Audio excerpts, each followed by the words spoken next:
Great. Yeah.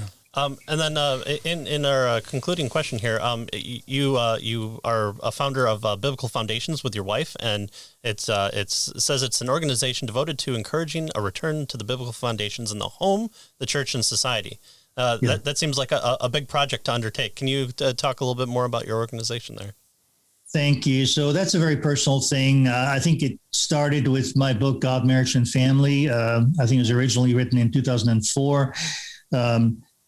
We came to realize that, people coming to seminary, we can no longer assume that they come from a wholesome family, they have good role models in the home, and they can then, pastor a church and teach well and live well what God says in Scripture with regard to the role of men and women.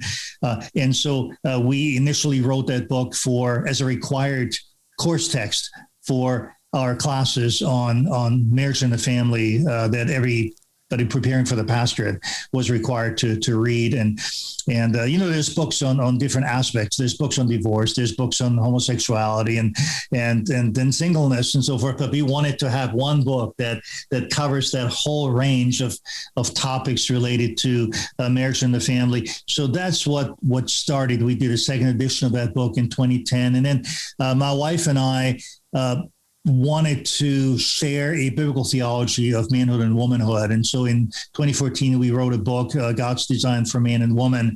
That's now a book that both of us often use in our teaching. We teach classes on that. And I think our students often tell us how compelling they find it when we lead them, through. And they show that Scripture is very consistent. It's very coherent.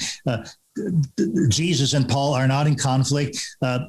Paul and Jesus in the Old Testament are not in conflict. There's some development, but more often than not, Jesus and Paul go right back to Genesis 1 through 3. Right. And, I think it's just beautiful to see. And so more recently then, my wife and I have written a few books on parenting as well, because we feel like we've kind of almost graduated from parenting. Our oldest is 19 now, and he's at UNC, a rising sophomore. And so the battle is not over yet. We continue but you just pull fight. a book off your shelf to give to him because you've answered all his questions. Well, he told me as he left this afternoon that he's praying for me and for the podcast. And he said, no worries, I have Truth Matters in my backpack right now. Nice. That's a raging endorsement. That's what you put on your next cover.